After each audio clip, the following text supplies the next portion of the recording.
சென்னை சைதாப்பேட்டையில் உள்ள அரங்கநாதன் சுரங்கப்பாதையில் தேங்கி இருந்த மழைநீரானது முற்றிலுமாக அகற்றப்பட்டிருக்கிறது. நேற்று பெஞ்சர் புயலின் காரணமாக கனமழை பெய்ததால் சைதாப்பேட்டையில் உள்ள அரங்கநாதன் சுரங்கப்பாதை முழுவதுமாக நீரால் சூழப்பட்டு போக்குவரத்து தடை செய்யப்பட்டிருந்தது.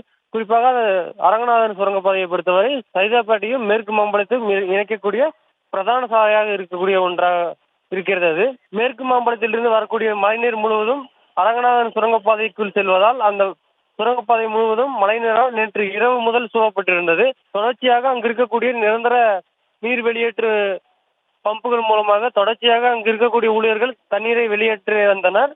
இந்நிலையில் இரவோடு இரவாக மொத்த தண்ணீரும் வெளியேற்றப்பட்டு தற்போது போக்குவரத்து சீராக செயல்பட்டு வருகிறது. பெரும்பாலான இடங்களில் தண்ணீர் வடிந்து விட்டதால் மேலும் மேற்கு மாம்பலம் போன்ற பகுதியில் இருந்து சுரங்கப்பாதைக்கு தண்ணீர் வராததால் எந்தவித பாதிப்பும் இல்லாமல் தற்போது சீராக உள்ளது போக்குவரத்து.